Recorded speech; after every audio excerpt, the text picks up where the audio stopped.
Good morning and greetings from Northumberland on this beautiful morning. It's the 19th of March. It's the Feast of St. Joseph. As I looked at the news this morning, one of the stories that gripped me was some pictures and an account of the Radcliffe family, Richard and Nazanin and Gabriella, learning to be together again after such a long captivity of Nazanin in Iran. The way in which they are learning to be a family again is something that we need to leave them to do as much as possible. But this article was written with such a sensitive way, saying that this victory, this release of Nazanin is so much down to Richard, and the way in which, when she and Gabrielle were originally taken from him, he wholeheartedly set himself the task of bringing the family back together again. And his political actions, his hunger strikes, his words have all been with that aim that was achieved this week, as his wife and daughter and he were reunited in freedom and in safety. Today is the feast of St. Joseph. St. Joseph, who takes a background story in the story of the Incarnation, a story that reflects the story of Mary and her yes to God. But we also have Joseph's yes to God here in the story.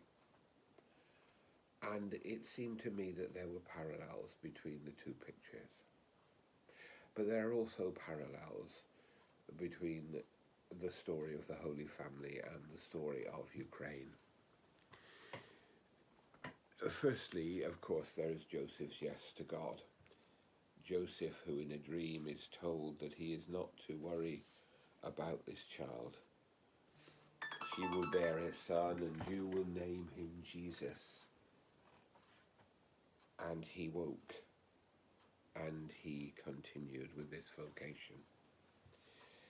But then again in Matthew chapter 2, we see the story of Joseph again responding to God and taking Mary and Jesus as refugees into Egypt.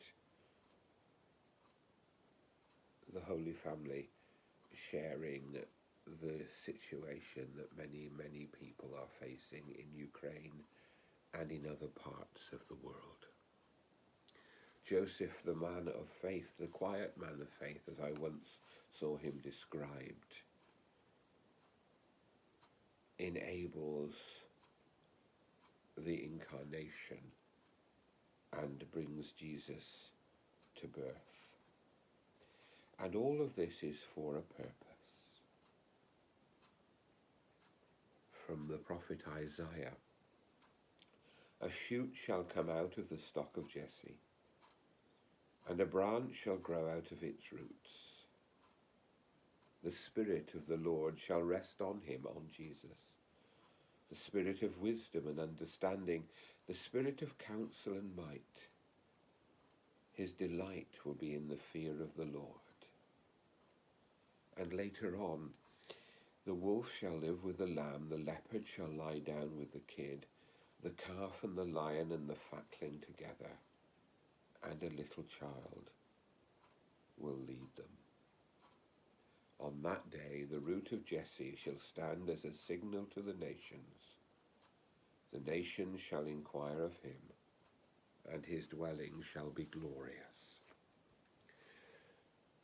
May this day, this feast of St. Joseph, and the story of Richard and Nazanin and Gabriel be a sign of hope for us all in a really troubled world, as our hearts and minds look again at the destruction of Ukraine, and we pray for its people and its future. May God bless Ukraine. May God bless the people of Russia. May God bless us all today. Amen.